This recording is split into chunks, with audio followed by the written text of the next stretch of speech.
आज मैं पहली बार प्लेन से यात्रा करने जा रही हूँ दोस्तों। बहुत ज़्यादा एक्साइटेड हूँ और मेरे पति ने तो कई बार यात्रा की है बट वो बहुत ज़्यादा एक्साइटेड है मेरा एक्सप्रेशन देखने के लिए। और हम पहुँच गए हैं एयरपोर्ट और यहाँ चलने वाले रास्ते थे दोस्तों, बहुत ही अच्छा लग रहा था। मैं पहली बार एयरपोर्ट जा रही थी और सबसे पहले बैग को चेक इन कराया और उसके बाद हमें बोर्डिंग पास मिल गए और मैं बहुत खुश हुई।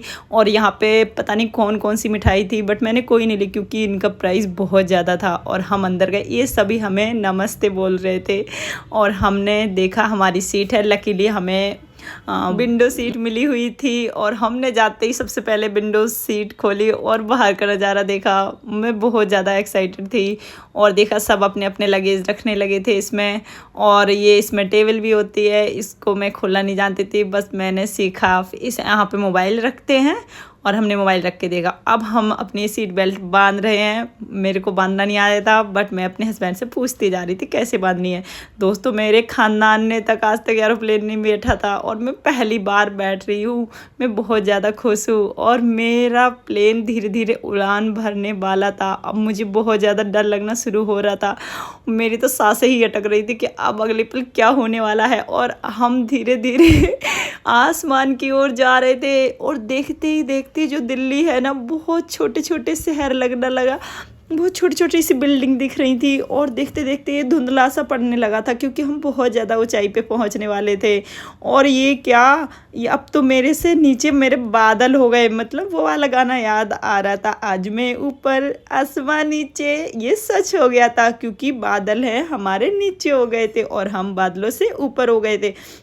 बाहर के नज़ारे ऐसे लग रहे थे जैसे स्वर्ग का देखते हैं ना टीवी में सीन, वैसे ही लग रहा था। ऐसे लग रहा था ये प्लेन तो चल ही नहीं रहा, मानो आसमान में रुका हो। और ये बहुत ज़्यादा स्पीड से चल रहा था और बाहर के नज़ारे कुछ इस तरह से थे। थोड़ी देर बाद हमें लंच मिला और हमने अच्छे से खाने को एंजॉय किया और खाना बहुत ही ज़्यादा टेस्टी था। और हमने एक बड़ा सा बाइट लिया, बहुत टेस्टी लगा हमें। और फिर इसमें कुछ मीठा भी था और हमने फिर इसका भी एक बाइट लिया, बहुत स्वाद था। और फिर इसके बाद हमारे लिए कॉफ़ी आई और हमने कॉफ़ी एंजॉय की। देखते देखते सनसेट का टाइम आ गया था और इससे सनसेट देखना दोस्तों बहुत ही ज़्यादा अच्छा लग रहा था। और देखते देखते मेघालय पहुँचते पहुँचते रात हो गई। हमने गुवाहाटी एयरपोर्ट में चेकआउट किया और हम पहुंच गए हैं गुवाहाटी। और यहाँ से फिर हम टैक्सी करके मेघालय जाएंगे। और हमारा बैग जहाँ जमा हो गया था दिल्ली में और सीधा हमें गुवाहाटी में मिला। मुझे तो टेंशन हो गई थी कि कब मिलेगा। दोस्तों दिल्ली से गुवाहाटी पहुँचने में सिर्फ 2 घंटे का समय लगा हमें, और एक्स्ट्रा थोड़ा बहुत और देख लो 2.5